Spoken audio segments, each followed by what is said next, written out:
జిల్లాలో చంద్రబాబు నాయుడు గారి మీద విశ్వాసం లేని భక్తులు. చంద్రబాబు నాయుడు గారు రాజకీయ భిక్ష పెడితే ఆ రాజకీయ భిక్షతో పార్లమెంట్ సభ్యులుగా అలాగే శాసనసభ్యులుగా ఎన్నికయ్యి స్వలాభాల కోసం వైసీపీలో చేరడమే కాకుండా మళ్ళీ చంద్రబాబు నాయుడు గారి మీద విమర్శించడం, లేనిపోయిన నిందలు వేయడం వీళ్ళకి అలవాటు పడిపోయారు. ఇప్పుడు కొత్తగా వీడు కేసినేని నాని అనే కుక్క మరవడం మొదలుపెట్టింది. మొన్నటి వరకు కొడవల నాని మురిగేవాడు, మా నాని నాటి ఈ నానిని పొరిగిస్తుంది. వీడు మొన్న చంద్రబాబు నాయుడు గారు టికెట్లు అమ్ముకుంటున్నాడు అని ఆయన మీద ఒక నింద వేశాడు. ఎందుకంటే ఆ నిందని మేము ఇచ్చేయాలి కాబట్టి చెప్పున్నాం.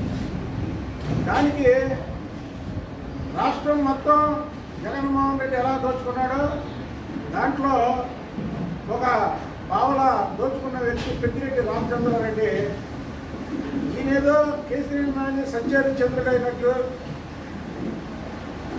ఇతను నోటి నుంచి అబద్ధం రానట్టు కేసీఆర్ నాని చెప్పేలాగా అని ఇతను చెప్పినాడు. బాబు పెద్దిరెడ్డి రామచంద్రారెడ్డి వైసీపీలో చేరే 10 రోజుల ముందు ఇలాంటి నీచ నికృష్ట విధవలాంటి సీఎం నా జీవితంలో చూడలేదని కేసీఆర్ నాని జగన్మోహన్ రెడ్డి ఉద్దేశించన్నాడు. అయితే దీన్ని చెప్పుకోను, దీనికి సమాధానం కేసీఆర్ నాని చెప్పాడన్నా కదా. కేసీఆర్ నానికి ఒక శాపం ఉంది. ఎందుకంటే తెలుగుదేశంలో ఉన్నప్పుడు మాకు చెప్పేవాడు. ఏంటయ్యా శాపం అంటే ఒక ముని శపించాడట ఎక్కడో. ఎందుకంటే ఈ మధ్య గుళ్ళకి అట్లా వెళ్తాడు చూడండి మీరు. ఎప్పటి నుంచి వెళ్తుంటాడు గడవలో గుడికి అక్కడ చూడకుండా ఒక ముని పడుకొని ఉంటే కాలు తొక్కేశాడంట. బండగా ఉంటాడు కదా, కాలు తొక్కేస్తే మునికి బాగా నొప్పించి లేచి శపించాడు. ఈ రోజు బట్టి నీ నోట్లోంచి ఏ ఒక్క నిజం చెప్పినా నీ తల 1000 ముక్కలు అయితేనే శపించాడు. అప్పటి నుంచి కేసీఆర్ నాని అనేవాడు పరమ వెధవ. ఆయన మాటలు చెప్పేవన్నీ కూడా అబద్ధాలే, ఒకరు కూడా నిజం చెప్పండి. వైసీపీలో చేరి 7 చంద్రబాబు నాయుడు గారు టికెట్ వీడికి 2019లో ఇది చెప్పాడు. నెత్తి మీద 100 రూపాయలు పెడితే పావుల కూడా అప్పులని పరిస్థితికి వచ్చాడు. అందరి దగ్గర అప్పులు చేసి పిలిచి డబ్బులు అక్కర్లేదా ఊరికే పోటీ చేయను అంటే విజయవాడలో తన సామాజిక వర్గానికి చెందినటువంటి వ్యక్తుల దగ్గర దాదాపు 10 కోట్లు అప్పులుగా కానీ ఫండ్స్గా కానీ వసూలు చేసి ఎన్నాళ్ళు మెయింటైన్ అయ్యాడు. వైసీపీ వాళ్ళకి కూడా చెప్తున్నా, బాబు జగన్మోహన్ రెడ్డిగా అయోధ్య రామరెడ్డి ఎవరో ఉన్నాం కదా, వీడి చేతికి డబ్బులు ఇచ్చారంటే కూడా తీసుకుని ఇంట్లో పెడతాడు. టికెట్ ఇప్పిస్తారని అప్పు తీసుకొని వాళ్ళు పాపం అతని దగ్గరికి వెళ్తే వాళ్ళు లోపలికి వెళ్ళడానికి కూడా లేకుండా బయటకు వెళ్ళారు. వాడికి ఒక పిఏకి అది ఉంటారు కదా, లోపలికి వెళ్లకుండా అసలు ఇక్కడ ఒకటి ఉందండి. అప్పు అనేది మీకు మంచి కోసం దానికి చిన్నగా ఇవ్వండి. ఇంజనీర్లను కాంట్రాక్ట్ ప్యాకెట్ ఆడతాయి. మీకు తెలుసా చిన్నప్పుడు దుమ్మగా సాగుతా ఇంజనీర్ది ప్యాక్ అవ్వకపోయినా అయిపోయిందని పెడతాయి. కాంట్రాక్టర్ గారిది అన్ని బతికినా నాకు సొంత ఉండగా, ఎందుకంటే నలుతో అది అదేనా మీకు ఇంజనీర్ కాంట్రాక్టర్ ప్యాకెట్ ఆడితే ఎలాగో కేసీఆర్ నాని అప్పు తీసుకోవడం అదే. సింపుల్ గా చెప్పా. మీకు ఇంతగానో నేను చెప్పాల్సిన ఇదిగో లేదు, చెప్తానండి. అది చెప్తా. వస్తారు, ఆయన కూడా వస్తారు, వాళ్ళు వస్తారు. మీరు కూడా మీడియా మిత్రులందరూ కూడా నేను కూడా చాలా సార్లు మీడియా లోగో పెడితే తోసిన రోజులు చాలా ఉన్నాయి. అయినా సరే మీరు బరాయించారు. పాపం బరాయించి వాడి సైకో మెంటాలిటీకి ఇచ్చేశారు. అలాగే ప్రతి ఒక్కడు వాడి బారిన వాడి దగ్గర మానసికంగా ఇబ్బంది పడినోడే ఈ విజయవాడ సిటీలో లేడు. జగన్మోహన్ రెడ్డి కూడా సేమ్ అదే క్యారెక్టర్ కానీ ప్రిన్సిపల్ అయితే జగన్మోహన్ రెడ్డి ఈ పాటికి అర్థమైపోయి ఉంటుంది. నలుగురు కూడా రాదు ఈ పెద్ద మాట్లాడి కొత్త నిజాయితీ పరుడు నిజాయితీలో మళ్ళీ జగన్మోహన్ రెడ్డిని మించిన నిజాయితీ పరుడు అంటే అర్థం చేసుకోండి. పెద్దిరెడ్డి రాజేంద్ర రెడ్డి మైనింగ్ వ్యాపారం అనేది వేరే వాళ్ళు చేయడానికి లేదు. ఒక శాఖకు సంబంధించినటువంటి వ్యాపార లావాదేవీలు ఉంటే ఆ శాఖ ఆయన చేయకూడదు. జగన్మోహన్ రెడ్డికి ఆ మాత్రం ఇది కూడా లేదు. ఇతరులకి వ్యాపారం దానికి ముఖ్యం, దానికి మంచి అంటే అంత నిజాయితీ పడదు. వీడు చెప్పడం అతనేమో అది చెప్పడం. వీళ్ళు దేశాన్ని రాష్ట్రాన్ని నాశనం చేయడమే కాకుండా ఈ కుక్కతో మరిగిస్తున్నారు. మరిగించి నేను ఏదైనా మాట్లాడితే చంద్రబాబు గారు మాట్లాడిస్తారంట. చంద్రబాబు నాయుడు గారు నాతో మాట్లాడుతారా? నేను చంద్రబాబు నాయుడు గారికి వేరే విజయాన్ని చంద్రబాబు నాయుడు గారు ఏర్ష మనస్తత్వం ఉన్నారు. వీడి వెనకాల కనీసం వాడి కుటుంబ సభ్యులు కూడా లేదు. కేసీఆర్ చిన్ని పార్టీ కార్యక్రమంలో పాల్గొంటే వీడికి ఎందుకంటే మొత్తం తమ్ముడు చేయలేని పని ఆయన చేస్తున్నాడు. మీకెందుకు ఏర్ష? తమ్ముడు కదా, స్వాగతించచ్చు కదా అని వీడు తప్ప ఎవరు ఉండకూడదు. ఇవాళ కేసీఆర్ చిన్ని భార్య మీద స్టిక్కర్ కేసు, ఎవరన్నా మద్దతు మీద స్టిక్కర్ కేసు పెడతాడా అంటే మనస్తత్వం గురించి మళ్ళీ ఇంకోసారి చెప్తున్నా. మన కేసీఆర్ చిన్ని గారు యాగం చేస్తే ఆ యాగంలో వాళ్ళ తల్లి వాళ్ళ చెల్లి అంటే కేసీఆర్ నాని వెనకాల ఆఖరికి కుటుంబ సభ్యులు కూడా లేరు. కేసీఆర్ నాని వెనకాల తెలుగుదేశం పార్టీ కార్యకర్తలు అనకపోవడం కాదు, కేసీఆర్ నాని వెనకాల కుటుంబ సభ్యులు కూడా లేరు అని తెలియజేస్తున్నారు. జగన్మోహన్ రెడ్డికి వాటికి తెలిసిపోయి ఉంటుంది. నాకు తెలిసి వీడి దగ్గర కూడా ఎవడో మారుతాడు. మళ్ళీ ఇక్కడ మాట్లాడక చాలా చోట్ల మాట్లాడు కదా. అలాగే మొన్న గద్దె రామ్మోహన్ 2 సార్లు నా వల్ల గెలిచాడు. గద్దె రామ్మోహన్ అక్కడ నువ్వెక్కడ? గద్దె రామ్మోహన్ 94లో ఇండిపెండెంట్ గెలిచాడు. అక్కడ ఒక మోటార్ తీసుకున్నాడు ఖర్చులు కానీ. ఆ మోటార్ రూపాయి ఇక్కడ ఉన్న వాళ్ళు ఎవరన్నా అడగండి. తెలుగుదేశం పార్టీలో ఉన్నప్పుడు ఒక్క 100 రూపాయల నోటు ఎవరికన్నా సరే సహాయం చేశాడు. అక్కడ ఒక్క చెప్పండి, ఒక్కసారి సత్యం. ఇదేదో ప్రెస్ ముందు అబద్ధాలు ఆటమో లేకపోతే ప్రెస్ ముందు ఎదుటి మనిషి మీద నింద వేయడమో కాదు. 100 రూపాయలు వాడి చేతిలో సహాయం చేయడు. ఎవడన్నా మోటార్ తీసుకెళ్లి లోపల పెట్టుకుంటాడు. నాకు తెలిసి నిన్న మైలవరం దాంట్లో కూడా ఇన్ఛార్జిగా వెళ్ళాడంటే ఎలాగా కృష్ణప్రసాద్ లేడు. ఎక్కడ కూడా అక్కడ డబ్బులు ఖర్చు పెట్టాలని మోటార్ మొత్తం చదువుకొని ఇంటికి తీసుకుపోతాడు.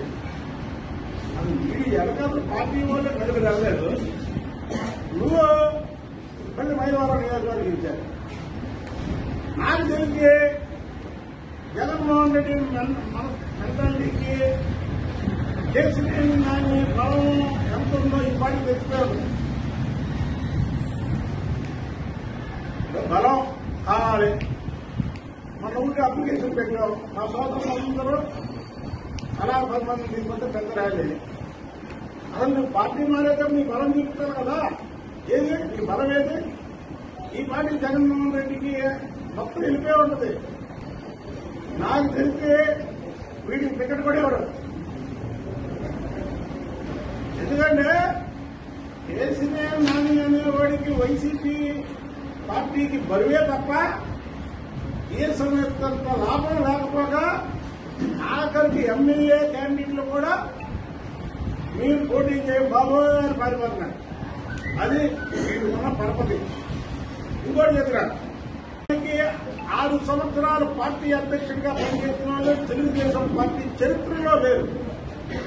ఆ రోజు పార్టీ అధ్యక్షుడిగా విజయవాడలో 3 నియోజకవర్గాల్లో సమన్వయం చేయడమే కాకుండా ప్రతి ఒక్కరి దగ్గరికి వెళ్ళి అరే బాబు ఈ పిచ్చిన కొడుకైతే మరి పార్టీ గెలవాలి, ఈ పిచ్చోడే ఈ దగ్గరికి రానంటే అయ్యా బాబుని బతిలాడుకొని వీడు 2 సార్లు విజయవాడలో మెజార్టీ తెచ్చింది నేను పార్టీ అధ్యక్షుడిగా ఉన్నప్పుడు. ఇంకొక విషయం ఏంటంటే వీడు గెలిచింది 8,000 అయితే గద్దె రామ్మోహన్కి అక్కడ 17,000 మెజార్టీ వస్తాయి, వీడికి 12,000 వచ్చిందంటే గద్దె రామ్మోహన్ నియోజకవర్గంలో గద్దె రామ్మోహన్ దగ్గర వచ్చిన మెజార్టీతో వీడు గెలిచి వీడు గద్దె రామ్మోహన్ నేను గెలిపించానంటాడు. అంటే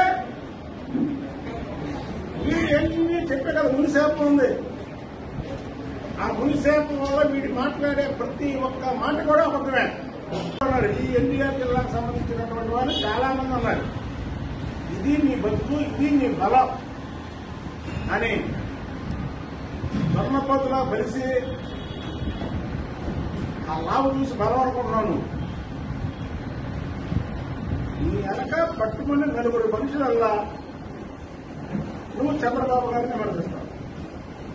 వీడు ఎంత బ్లాక్ మెయిల్ అంటే విజయవాడ వెస్ట్ కోఆర్డినేటర్ చేస్తారా ఈడ, లేకపోతే నేను పార్లమెంటు సభ్యుడిగా రిజైన్ చేస్తానని చెప్పి చంద్రబాబు గారిని ఆ రోజు 3 ఎంపీలు ఉన్నారు, ఎందుకు లేదు గొడవ అని నేను రాజీనామా చేస్తానని వెస్ట్ నియోజకవర్గ ఇన్ఛార్జ్ చేయించుకున్నాను.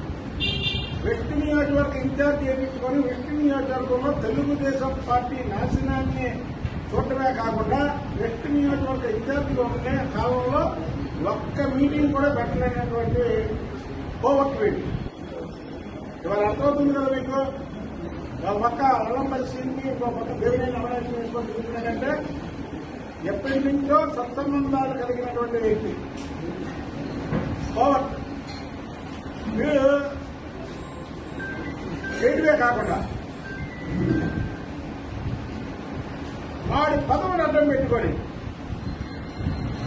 ఇది నిజం, నేను చెప్పేది నిజం, వాడు నిజం కాదంటే రమ్మని ఎదురు కుదరు, నాకే మీడియా ముందుకు రమ్మను, నేను రుజువు చేస్తా. మేము ఒకటే చెప్తాం, మన అప్లికేషన్ చెప్తాం. ఇక్కడ అందరూ అడుగుతారు, రాష్ట్రంలో అందరూ అడగాలి కూడా. తెలుగుదేశం పార్టీకి వాళ్ళ డిమాండ్ ఉంది. ఇన్ని చూసుకుంటాడు, చూసుకొని ఆయన టికెట్లు అక్కడ మాకు పొత్తు ఉంది, పవన్ కళ్యాణ్ గారు మాట్లాడుకుంటారు. ఏ నియోజకవర్గాలు ఎవరికి ఇవ్వాలో ముందు ఆ పొత్తు వెళ్ళిపోయింది. తర్వాత ఇది అసలు జగన్మోహన్ రెడ్డి మీరు రిలీజ్ చేశాడంటారండి. 7 లిస్టు 8 లిస్టు రాత్రి చూసా. ఆ లిస్టు ఫస్ట్ నుంచి లిస్టు తీయండి, ఎన్ని పేర్లు మార్చడం. చంద్రబాబు నాయుడు గారి పేర్లు మార్చడం ఒకసారి రిలీజ్ చేస్తే అంతే. ఇప్పుడు ఇవన్నీ ఏంటంటే అసలు ఇది ఒక ఆటలాగా ఉంది జగన్మోహన్ రెడ్డికి. లిస్టు వదలవేండి. అనిల్ కుమార్ ఫస్ట్ అక్కడ ఇచ్చాడు, నెల్లూరు ఇచ్చాడు. తర్వాత నువ్వు ఇక్కడ పనికిరావని అక్కడ ఇచ్చాడు. ఒక అమ్మాయికి అరకిచ్చాడు, ఒక ఆడకూతురికి పనికిరావని తీసి మళ్ళీ ఇంకొకరికి ఇచ్చాడు. ఇలా ఎన్ని చోట్ల ఎంతమంది మారుతున్నాడు. ఇప్పుడు మీరు చెప్పుకుంటూ పోవాలంటే అప్పుడు లిస్టు వదిలిండాలి. అదా లిస్టు, అది లిస్టు కాదు. డబ్బులు నోట్లు రాస్తున్నాడు, మళ్ళీ వెనక్కి రాస్తున్నాడు. నోట్ ఎవరిస్తే వాళ్ళు వేరే నోట్ ఉండదనుకో మళ్ళీ వేరే పోవడం. జగన్మోహన్ రెడ్డికి చంద్రబాబు నాయుడు గారు అనేవాడికి పోటీయే కాదు, గుర్తుపెట్టుకోండి. నేను సచ్చినా వెయ్యా బతికినా వెయ్యా అని చంద్రబాబు నాయుడు గారు ఓడినా సరే ఈ రాష్ట్రానికి రాజులాగా ఉన్నాడు. ఆయన ఓడినా జనాల్లోకి వెళ్తే ఒక రాజుకి ఇచ్చే గౌరవం ఇచ్చారు ప్రజలు. జగన్మోహన్ రెడ్డి అనే వ్యక్తి కానీ ఓడిపోతే ఈ రాష్ట్రంలో కాదు కదా, ఈ దేశ సరిహద్దుల్లో కూడా ఉన్న